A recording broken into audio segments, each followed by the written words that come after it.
RTM terus unggul. Sahih dan berimbang, berita perdana edisi Sabtu 12 Februari 2022. Saya Indira Zaruhadian. Dan saya Hazel Desmond. Kita ikuti paparan utama malam ini. Peperiksaan SPM 2021 dan sesi persekolahan Mac diteruskan.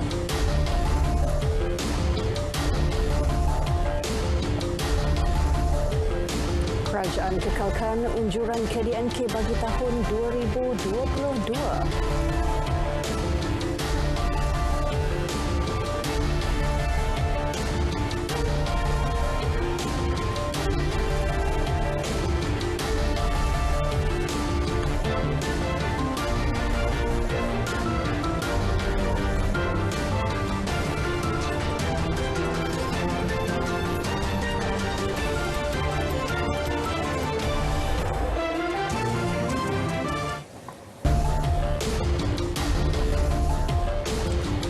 Assalamualaikum dan salam sejahtera.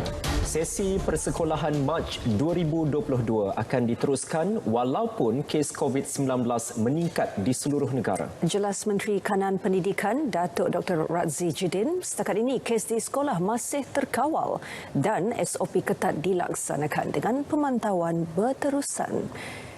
Data Kementerian Kesihatan turut mencatatkan jumlah kluster di sekolah lebih kecil berbanding keseluruhan kes dengan kebanyakannya melibatkan kategori 1 dan 2.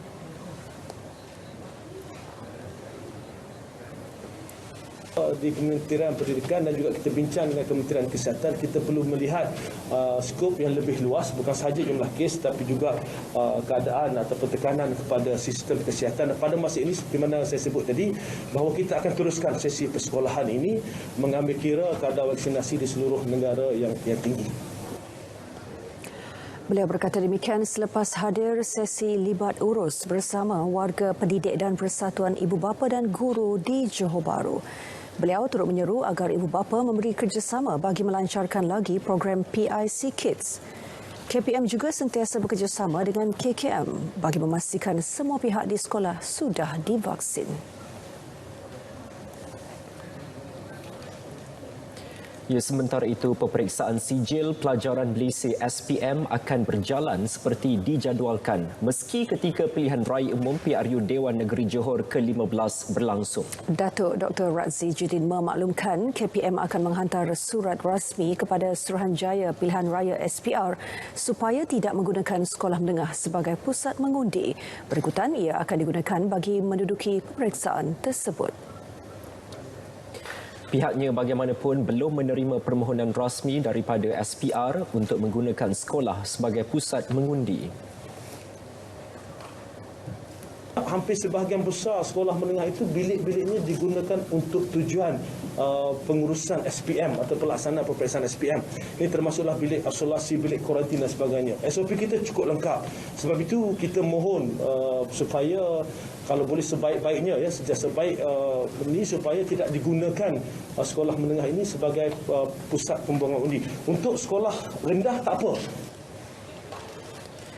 Tambahnya, jumlah pelajar sekolah yang sudah divaksin juga melebihi 90% dan keadaan ini selamat untuk peperiksaan diadakan.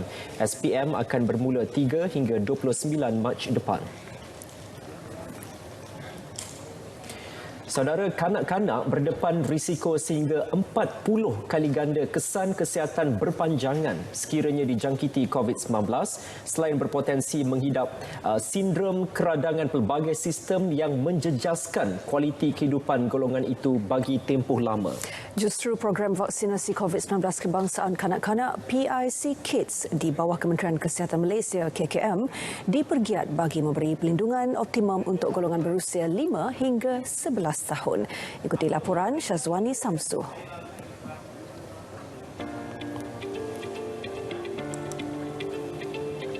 Sindrom keradangan pelbagai sistem dalam kanak-kanak MISC antara risiko dihadapi golongan yang telah dijangkiti COVID-19 selain gejala long COVID.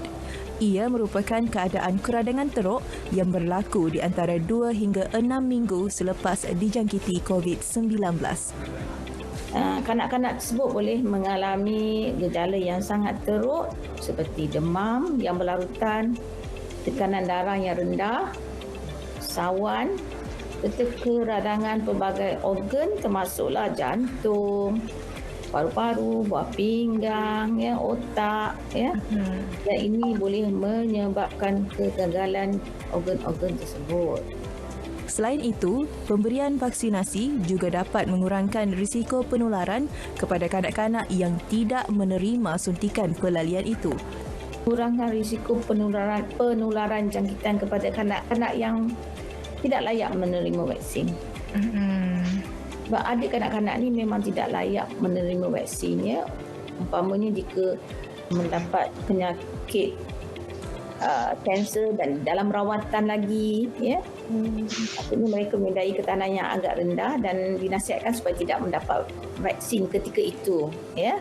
Tapi semua penyakit-penyakit ini, ya, sebab penyakit kanak-kanak yang mempunyai penyakit biasanya perlu mendapatkan, ataupun kita panggil kanak-kanak yang mempunyai komorbid, ya, perlu mendapatkan penilaian daripada doktor sebelum diberi vaksin.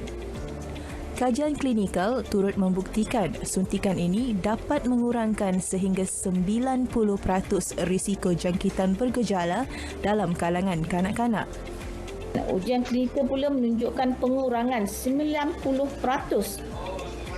kemungkinan mendapat jangkitan bergejala dalam kalangan kanak-kanak yang telah divaksinkan, ya. Kerana secara amnya, ya, kesan sampingan yang biasa adalah ringan dan sederhana. Manakala kesan sampingan yang teruk jarang sangat berlaku. Semasa 8 minggu antara dos pertama dan kedua dipilih bagi memaksimumkan fungsi vaksin. Dos vaksin Comirnaty Pfizer ni memang diformulasikan khusus untuk kanak-kanak dan dosnya sebenarnya 1/3 saja daripada dos orang dewasa. Biasanya orang dewasa kita bagi 30 mikrogram. Tapi untuk kanak-kanak kita hanya bagi 10 mikrogram dalam satu dos. Dan biasanya mereka akan menerima 0.2 mil sahaja. Justru ibu bapa disaran mendaftarkan tanggungan mereka menerusi aplikasi MySejahtera ke arah meningkatkan lagi liputan vaksinasi dalam kalangan kanak-kanak selain menjamin persekitaran sekolah mahupun sosial yang lebih selamat. Sazwani Samsu, Berita RTM. Ya, dan setakat semalam sebanyak 97,975 atau 2.7% populasi kanak-kanak yang berusia 5 hingga 11 tahun di Malaysia telah menerima dos pertama vaksin COVID-19 melalui PIC Kids. PIC Kids dilancarkan 3 Februari lepas dengan kerajaan menetapkan sela masa selama 8 minggu antara dos pertama dan kedua.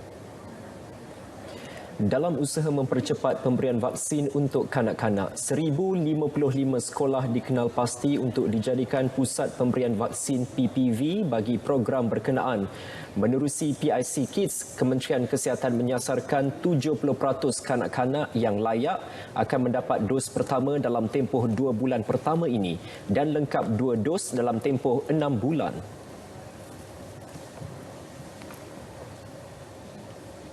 PIC Kids di Kelantan akan bermula Isnin melibatkan lebih 115,000 kanak-kanak.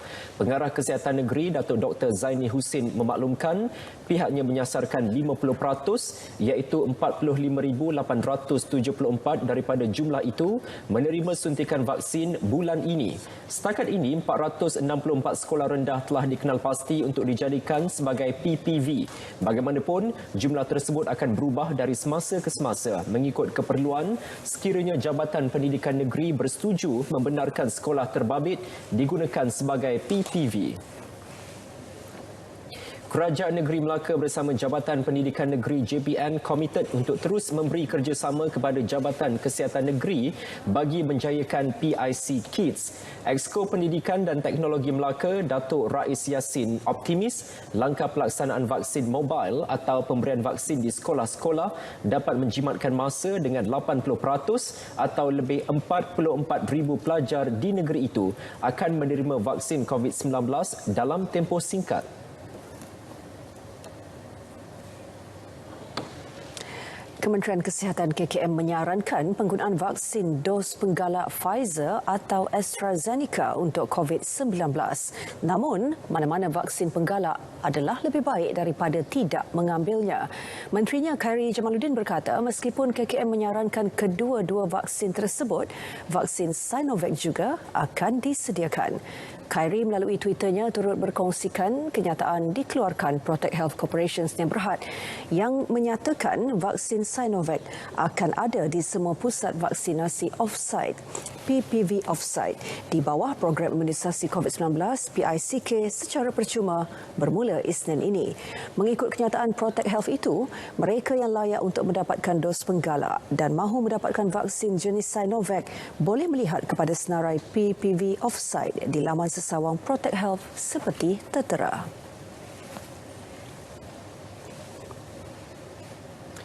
Kerajaan mengekalkan unjuran pertumbuhan ekonomi negara antara 5.5% dan 6.5% tahun ini.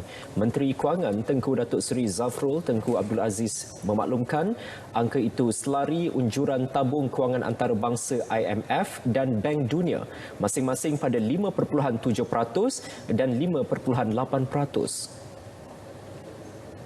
Menerusi laporan laksana ke-84, beliau memaklumkan momentum berterusan pemulihan ekonomi dapat dilihat dengan pertumbuhan keluaran dalam negara kasar KDNK sebanyak 3.1% bagi tahun 2021. Ini berbanding penyusutan 5.6% direkodkan pada 2020. Pemulihan sepanjang suku keempat tahun lalu digambarkan menerusi indikator ekonomi yang bertambah baik. Pelabur turut menunjukkan keyakinan terhadap prospek pemulihan negara dibuktikan oleh aliran masuk bersih pelaburan langsung asing FDI lebih 50 bilion ringgit, lebih tinggi berbanding tahun-tahun sebelum COVID-19 melanda Malaysia. Malah jumlah perdagangan luar melebihi 2 trilion ringgit, pertumbuhan terpantas sejak tahun 1994. Momentum pertumbuhan dijangka berterusan tahun ini sekaligus memangkin pemulihan KDNK negara ke tahap pra-pandemik. Antara faktor pendorong utama termasuk pelaksanaan bajet 2022, normalisasi dalam aktiviti ekonomi dan sosial berdasarkan kadar vaksinasi yang tinggi dan penyambungan semula projek dengan kesan pengganda tinggi. Prestasi pertumbuhan KDNK membuktikan langkah yang dilaksana kerajaan bagi menangani krisis ekonomi semakin membuahkan hasil. Perdana Menteri Datuk Seri Ismail Sabri Yaakob berkata, pembukaan hampir semua sektor ekonomi dan sosial serta permintaan domestik dan luar yang tinggi akan terus mendorong pertumbuhan tersebut. Menerusi hantaran di Facebook rasminya, beliau turut memberi jaminan kerajaan akan memastikan unjuran pertumbuhan ekonomi antara 5.5% dan 6.5% bagi tahun 2022 tercapai. Tambah beliau, apa yang menjadi keutamaan adalah pertumbuhan ekonomi dapat dinikmati semua lapisan rakyat dengan peningkatan sumber pendapatan dan mengekang kenaikan inflasi. Hantaran Perdana Menteri itu turut disertakan dengan paparan petunjuk KDNK Malaysia terus maju ke arah pemulihan dengan KDNK 2021 mencatatkan 3.1%, manakala KDNK suku keempat 2021 mencatatkan 3.6%. Petunjuk lain ialah kadar penurunan pengangguran sebanyak 4.2%, aliran pelaburan langsung asing melebihi 50 bilion ringgit dan peningkatan jumlah perdagangan luar melebihi 2 trilion ringgit. Sementara itu, peningkatan perbelanjaan pengguna serta prestasi perdagangan antarabangsa yang memberangsangkan turut menjadi faktor penyumbang kepada pemulihan ekonomi negara. Ahli ekonomi Abdul Muiz Nur Halim berkata, ia berikutan keputusan kerajaan melonggarkan sekatan perjalanan dan pencapaian kadar vaksinasi yang tinggi. Jelasnya pemulihan pada suku keempat sebanyak 3.6% sudah dijangkakan selari indikator ekonomi yang kembali positif sejak Oktober 2021.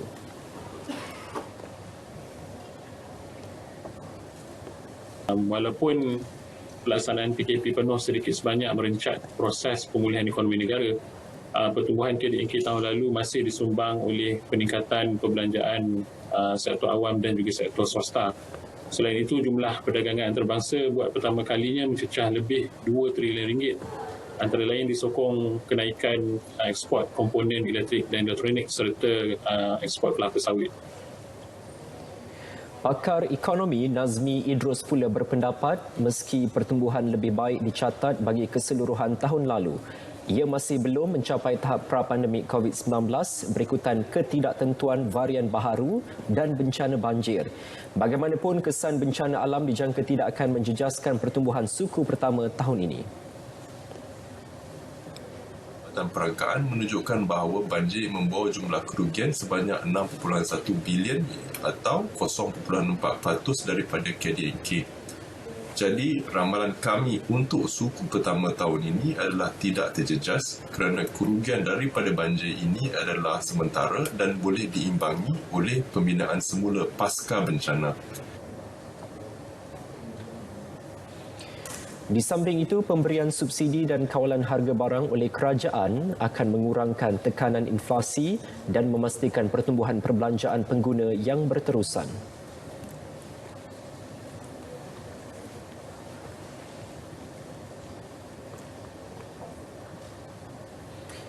Kerajaan pantau 92 projek sakit seluruh negara. Paparannya seketika nanti.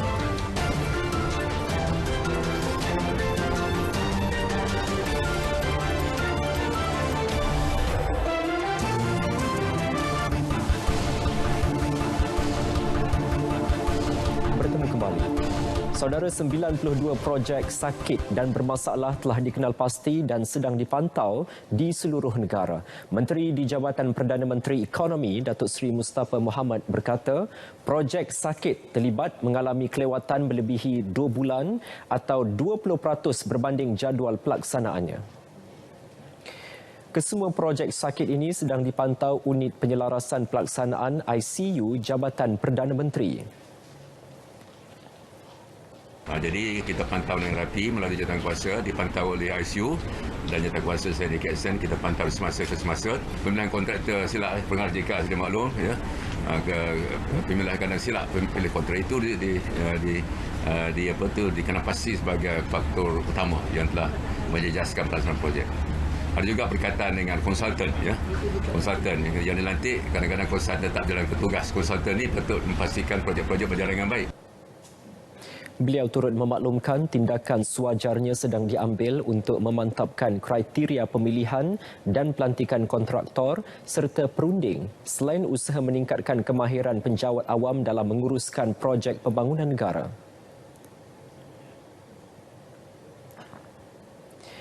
Kerja-kerja pembinaan projek laluan rel Pantai Timur ECRL di Terengganu berjalan lancar dan mencapai kemajuan 25.76% setakat Januari lalu. Secara keseluruhan, projek ECRL yang merangkumi 4 buah negeri itu berada di peringkat 27.19% dengan pematuhan SOP ditetapkan kerajaan. Menjelaskannya, Ketua Pegawai Eksekutif Malaysia Rail Link Sendirian Berhad MRL, Datuk Seri Darwish Abdul Razak yakin kesemua SOP berkenaan dilaksanakan secara mapan bagi mencegah penularan COVID-19 dalam kalangan petugas projek. Jajaran di negeri daripada Kelantan, Terengganu sehingga ke negeri Pahang dan Selangor ni, iaitu kita panggil jajaran Seksyen A, B dan Seksyen C1 akan siap pada Disember 2026 dan akan mula beroperasi pada 1 Januari 2027. So, setakat ini progres ni memang ikut jadual? Kita mengalami sedikit kelewatan tetapi kita boleh catch up balik. Ya. Secara keseluruhannya kita boleh capai kemajuan lebih baik pada tahun inilah. Beliau berkata demikian selepas hadir pada Majlis Jalinan Kasih #Keluarga Malaysia yang disempurnakan Ketua Setiausaha Negara Tan Sri Muhammad Zuki Ali di perkarangan Sekolah Kebangsaan Bukit Bayas, Kuala Terengganu. Projek ECRL sepanjang 665 km telah pun dipersetujui secara bersama oleh pihak terlibat termasuk Terengganu yang mempunyai 6 stesen perhentian.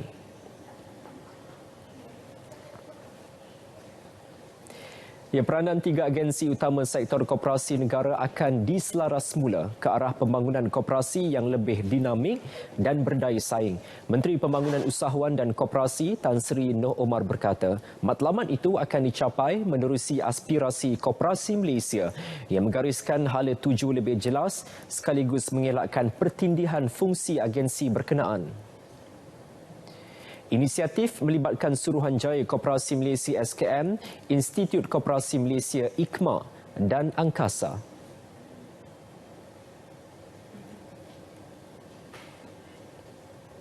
Mestilah bekerjasama. Mesti bekerjasama, mesti rancang bersama supaya mempunyai matlamat yang sama. Sebab ketiga-tiganya ni ialah agensi yang terbesar untuk menggerakkan koperasi dalam negara kita. Sebab itu kita akan buat komat. Sekarang ni kita nak selaraskan Angkasa pun ada kedai koperasi, SKM pun ada kedai koperasi. Jadi kita kena duduk selaraskan supaya kita mempunyai identiti yang sama. Idea yang cukup baik, yang mana IKMA, SKM dan juga Angkasa diselaraskan untuk apa? Untuk kepentingan dan juga kejayaan koperasi di Malaysia. Yang mana sebelum ini mungkin dia terasing, tapi bila Tan Sri menyatakan tersebut, ini merupakan satu aspirasi yang baiklah pada saya. Dan insya-Allah ia akan memberikan kesan positif pada gerakan koperasi di Malaysia akan masa-masa yang akan datang. Supaya kita ni memberi sumbangan dari sektor koperasi ini kepada KNDK. Jadi yang ada Transcom tu lah kita cakap transformasi koperasi. Jadi pandangan saya dengan adanya lebih clear ataupun lebih orang kata jelas, jadi kita gerakan koperasi ini dapat menyumbang kepada ekonomi Malaysia lah. Dan bagi mengiktiraf sumbangan sektor itu, beberapa program bakal dianjurkan termasuk Majlis Pelancaran Bulan Koperasi Kebangsaan 2022 dan Hari Koperasi Negara 2022. Beliau berucap pada Majlis Pelancaran sambutan 100 tahun Gerakan Koperasi di Malaysia. Duta Baharu Pengeluar Minuman Kesihatan Viera, Grup Sendirian Berhad, dilantik bagi melancarkan dan meluaskan pemasaran rangkaian produk mereka dengan sasaran 100 juta jualan dan 30,000 wakil jualan tahun ini. Ketua Pegawai Eksekutifnya, Ahmada Muazzam Tazaki, mahu membantu lebih ramai mencapai tahap kesihatan optimum seiring dengan pelantikan dutanya, pelakon Nur Kiriah Ahmad Syafiee.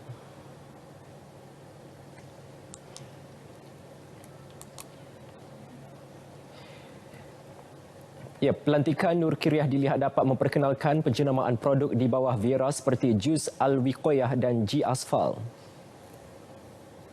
Macam mana kita nak dekatkan nak dekatkan Viera ni dengan masyarakat.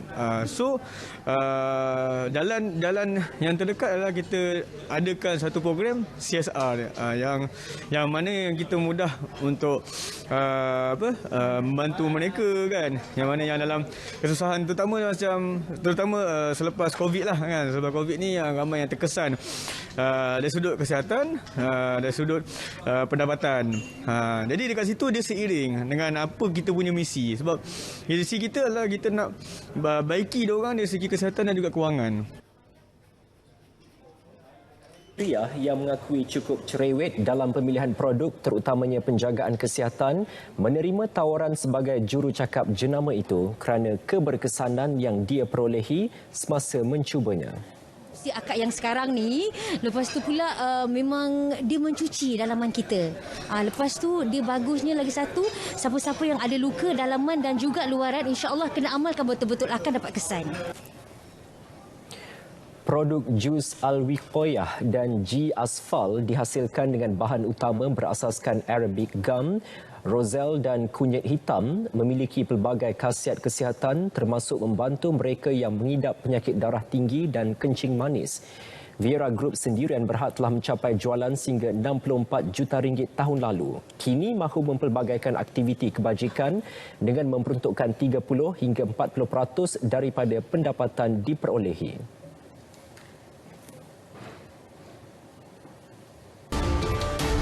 Masih bersama berita perdana. Membawa semangat keluarga Malaysia, 10 pendaki negara termasuk seorang orang kurang upaya OKU akan menawan Gunung Everest pada 26 Mac hingga 11 Jun ini.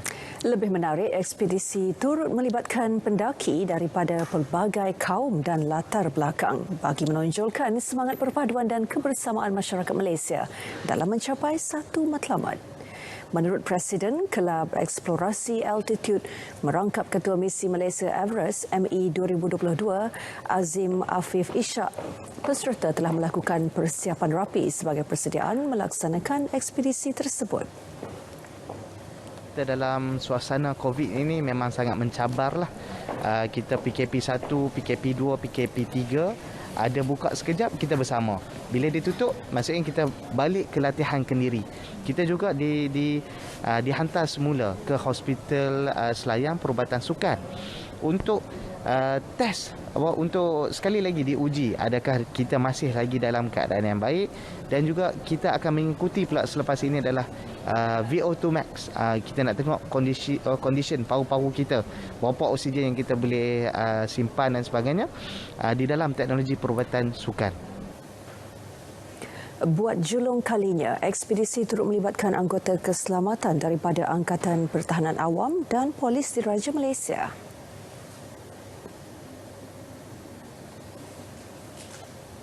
Badan Uniform belum pernah ke Everest Base Camp, ke Everest ya.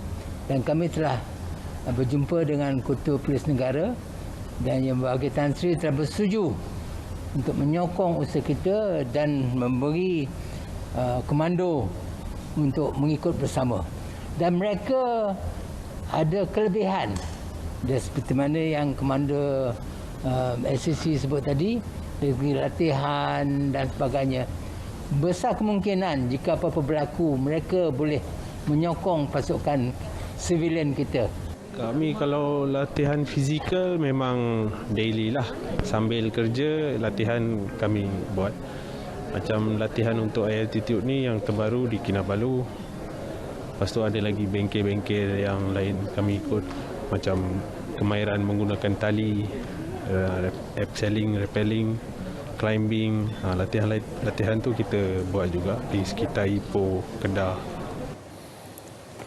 Misi Malaysia Everest dirancang pada tahun 2019 namun terpaksa ditangguhkan ekoran COVID-19 melanda dunia. Ya, saudara, berita perdana diteruskan dengan edisi sukan malam ini bersama rakan penyampai Nazri Fahmi. Nazri, teruskan.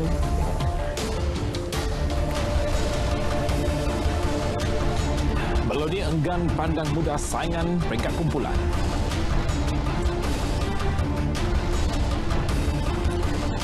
Persatuan Sepak Takraw Malaysia dapat Presiden baharu.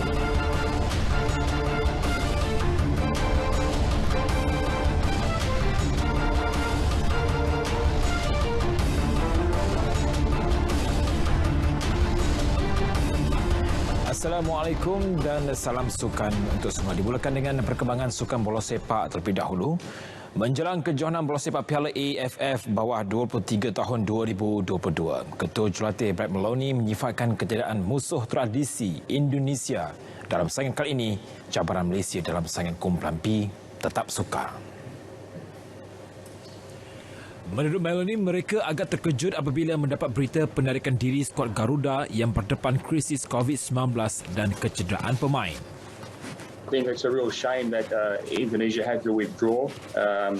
There's been a lot of talk about their team with having a lot of very good youngsters and a lot that have already made their senior national team debut. So, we were looking forward to having the challenge of playing against them, and they really would have been one of the tournament favourite. Ketiadaan Indonesia menyaksikan skuad bawah 23 tahun negara hanya perlu mengharungi 2 perlawanan peringkat kumpulan. Anak buah Maloney akan memulakan aksi menentang Myanmar pada 15 Februari ini sebelum bertemu Laos pada 18 Februari. Malaysia perlu menjadi juara atau naik juara kumpulan untuk mara ke separuh akhir pada 24 Februari, sementara aksi final akan berlangsung pada 26 Februari.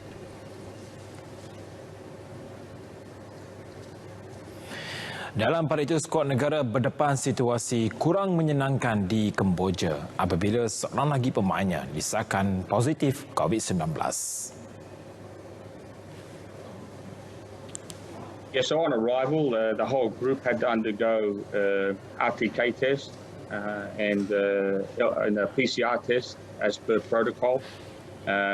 There was one indication of a positive result from one player from us, which was confirmed this morning with a PCR test. So that's one thing that our medical team has managed accordingly, and will continue to do so. Menurut Meloni, pemain tersebut telah diasingkan buat sementara di bahagian fasiliti perubatan. Ini merupakan kali kedua Meloni kehilangan seorang pemain selepas Muhammad Safwan Mazlan yang merupakan pemain Terengganu FC disahkan positif COVID-19 pada Rabu lalu. 4 pasukan Liga Malaysia mula berentap bagi merba kejuaraan Piala Sabah Maju Jaya Piala SMJ 2022 yang bermula hari ini hingga 18 Februari. Kejuaraan yang berlangsung di Stadium Likas akan disertai Sabah FC, Kedah Darul Aman, KDFC, Kelantan FC dan Sarawak United FC. Pengarah Teknikal Sabah FC Scott Alwershaw memaklumkan kejuaraan ini merupakan langkah proaktif kelab berkenaan untuk membuat perlawanan pramusim tanpa perlu ke luar negeri maupun negara yang memerlukan kos tinggi. Selain itu, ia memberi peluang kepada peminat bola sepak di Sabah menyaksikan lebih dekat penampilan dan kemampuan para pemain dalam aksi pramusim ini. Menurut Scott Alwershaw, kejuaraan itu juga sebagai ruang melihat keserasian pemain Sabah FC sekaligus sebagai persediaan untuk menghadapi saingan Liga Malaysia. Piala SMJ akan menggunakan format round robin di mana setiap pasukan akan bermain 3 perlawanan dan juara akan ditentukan menerusi perbezaan mata, beza jaringan, jumlah jaringan dan fair play. Sabah akan melakukan aksi pertama menentang Kelantan FC, manakala aksi KDFC menentang Sarawak United FC yang sepatutnya berlangsung petang tadi ditangguhkan ke esok kerana hujan lebat.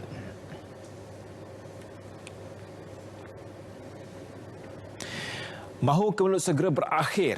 Itu harapan yang disuarakan Presiden baharu Persatuan Sepak Takraw Malaysia PSM Datuk Muhammad Sumali Ridwan setelah dilantik dalam barisan kepimpinan tertinggi bagi penggal 2022 hingga 2025. Datuk Sumali yang juga Presiden Persatuan Sepak Takraw Wilayah Persekutuan Kuala Lumpur Persewip menang tanpa bertanding pada pemilihan sempena Mesyuarat Agung Tahunan AGM 2022 PSM hari ini.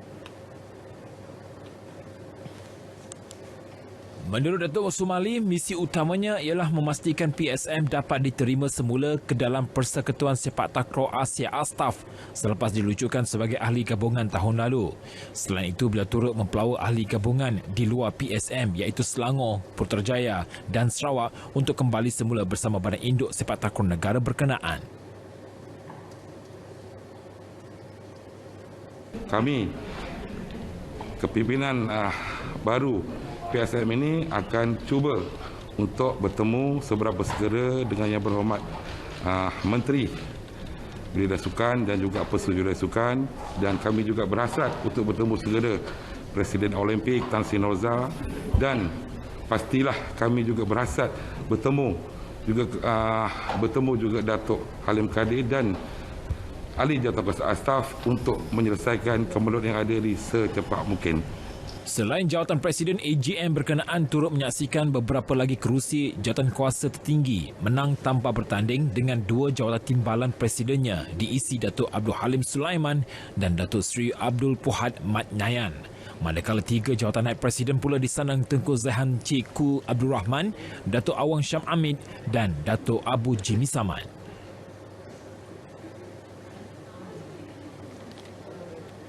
Sementara itu, bekas pemangku Presiden PSM Datuk Akramuddin Abdul Aziz melihat pemilihan itu bukti PSM lebih mengutamakan hala tuju persatuan berbanding kepentingan individu. Tapi bagi saya, individu itu tak penting. Yang penting saya nak melihat Persatuan Sepak Takraw Malaysia ini dapat diterima dan diiktiraf kembali oleh ASTAF. Itu yang penting. Pokoknya itu dia. Kerana individu akan datang dan individu akan pergi. Tapi persatuan itu tetap akan bersama-sama. Selain itu, Datuk Akramuddin juga berharap semua pihak memberikan ruang dan peluang buat barisan kepimpinan PSM yang baharu untuk menyelesaikan kemelut yang berlaku. Kita balik pula ke kejohanan badminton berpasukan Asia BATC 2022. Pengarah kejurutihan bergu negara Rexy Manaiki yakin skuad badminton negara sudah bersedia dalam menghadapi saingan berpasukan itu. Menurut Rexy, walaupun anak buahnya baru pulang bercuti sebelum Tahun Baharu Cina, namun setiap pemain tampil bersemangat dan konsisten semasa latihan.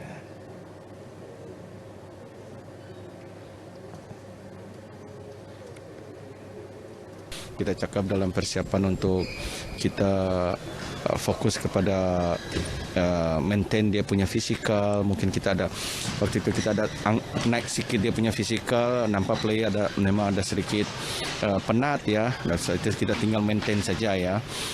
Terus dalam court itu kita sudah perhatikan apa yang perlu yang kita prioritize dalam court. Nah, ini sudah kita lakukan. Skuad badminton lelaki negara bakal memulakan aksi berdepan pencabar dari Singapura, Jepun dan Kazakhstan dalam kumpulan B, manakala skuad wanita pula akan berdepan lawan sukar diundi dalam kumpulan Y bersama juara bertahan Jepun dan India. Perkembangan sukan hoki tanah air, Konfederasi Hoki Malaysia KHM mengumumkan Megad Azrafiq Termizi sebagai Ketua Jurati Pasukan Pembangunan Kebangsaan Lelaki yang baharu. Manakala A. Kanagi bakal mengendalikan skuad pembangunan wanita.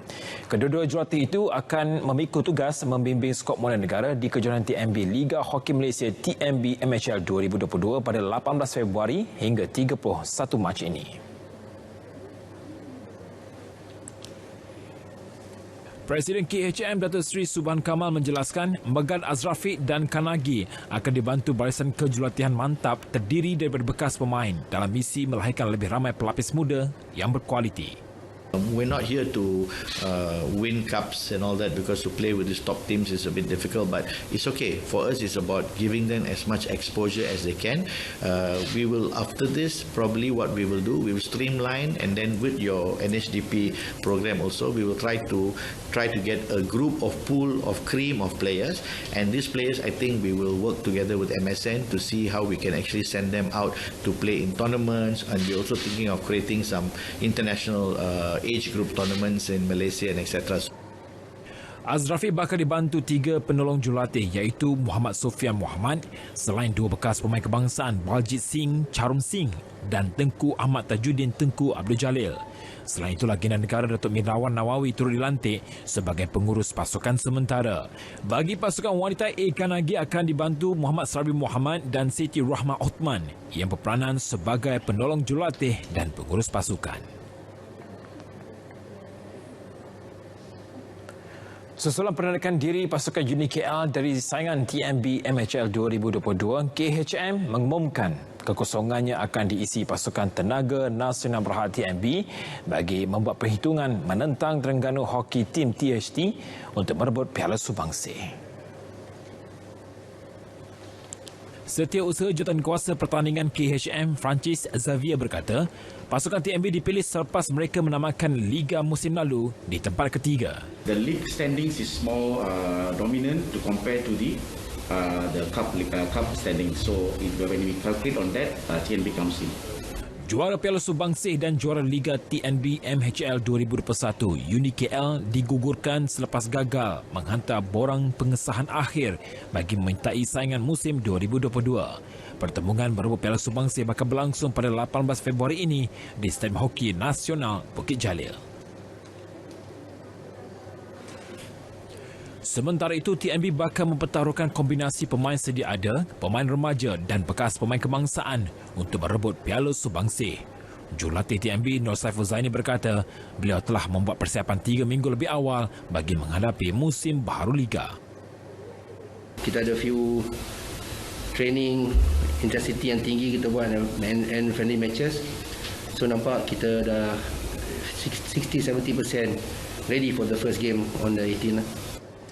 Bagi jurulatih baharu THT Roslan Jamaluddin, ketiadaan juara bertahan Uni KL musim ini bukanlah satu kelebihan kepada anak buahnya. Sebaliknya, pasukan lain yang bertanding musim ini turut mempunyai kekuatan tersendiri. Seperti juga TMB, diorang sentiasa mengekalkan player-player yang sedia ada, itu local player.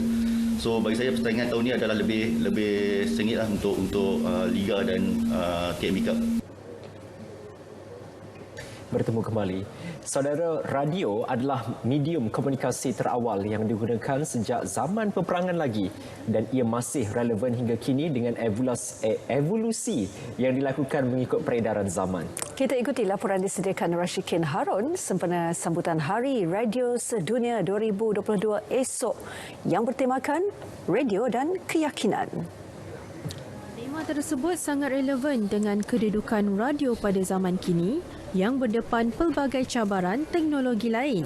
Namun begitu, menurut Dekan Fakulti Kepimpinan dan Pengurusan Universiti Sains Islam Malaysia, USIM, Profesor Madya Dr. Muhammad Faizal Kasmani, pendengar dilihat masih yakin memilih platform radio untuk mendapatkan maklumat sahih mengenai sesuatu perkara.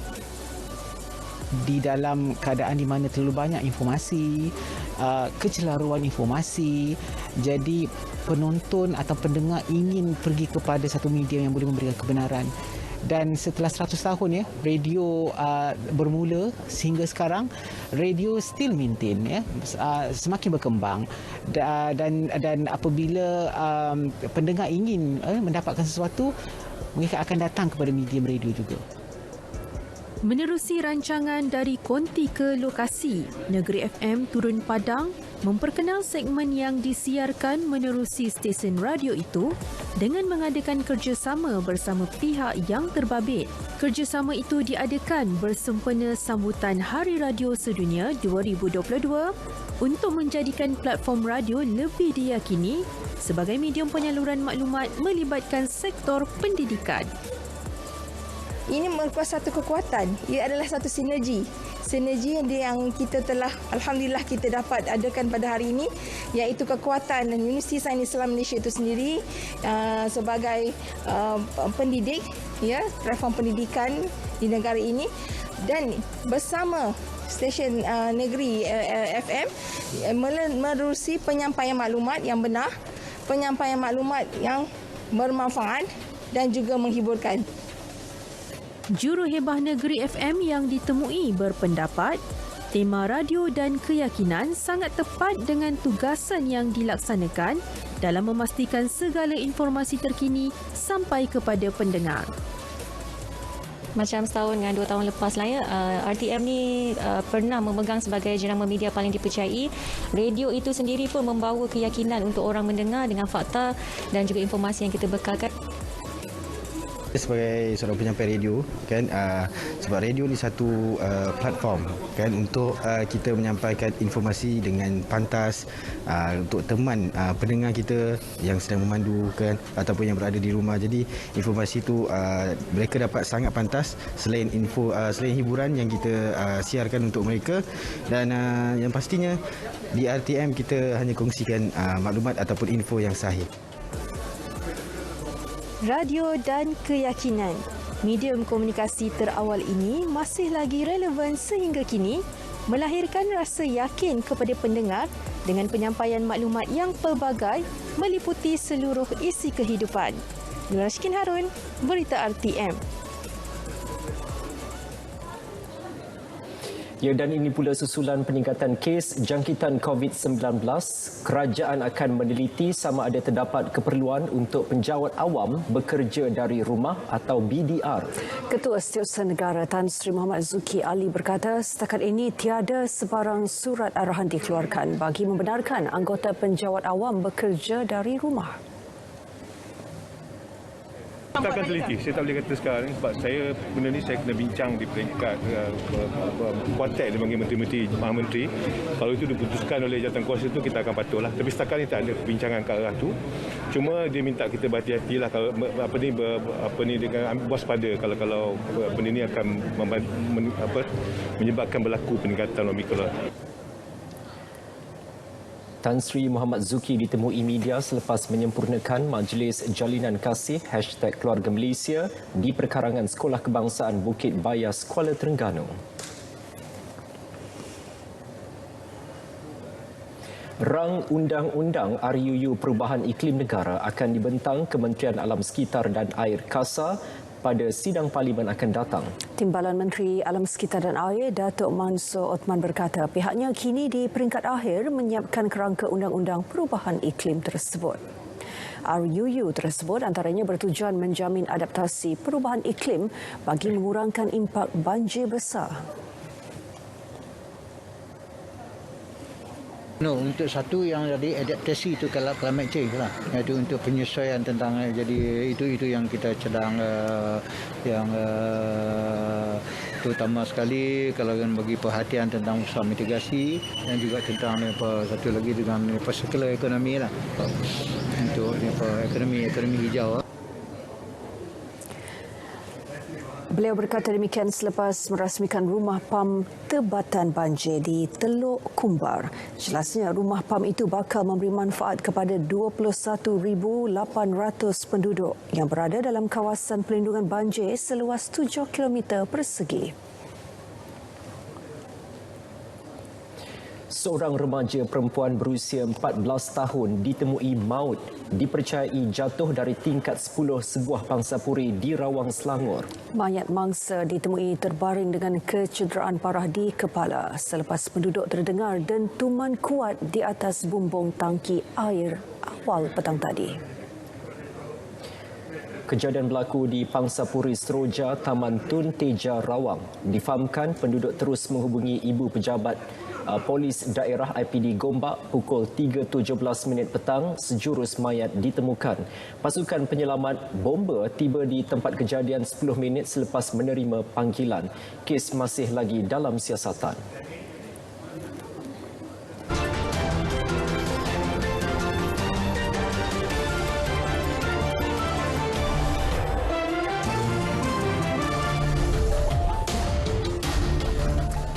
Ya Hazel, jarang kita dengar orang yang nak jual pantai, kebiasaannya ramai yang nak jual rumah.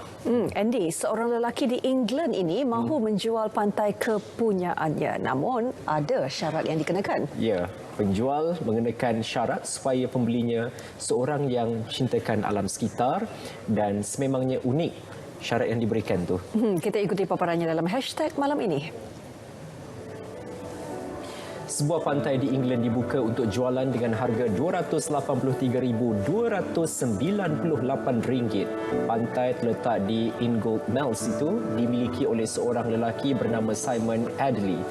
Selain seorang pencinta alam, bakal pembeli juga harus memberitahu niat sebenar dia ingin membeli kawasan tersebut. Sejak pantai itu mula diiklankan, Adley menerima lebih 250 bakal pembeli yang serius. Ini pula rakaman seorang kanak-kanak perempuan yang dilihat menutup telinga anjing peliharaannya sebaik letupan mercun kedengaran. Aksi kanak-kanak berusia 2 tahun ini yang bimbang haiwan kesayangannya takut dengan bunyi mercun mencuit hati ramai warganet. Video ini telah dirakam di Gaoan, wilayah Jiangxi, China.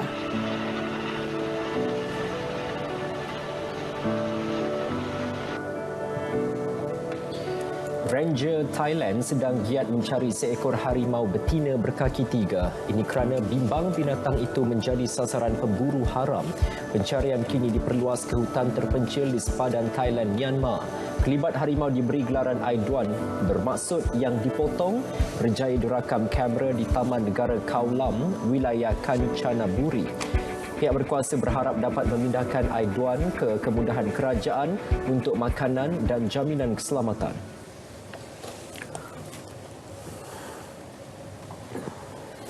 Ya, saudara, paparan hashtag itu tadi menutup tirai berita perdana edisi Sabtu 12 Februari.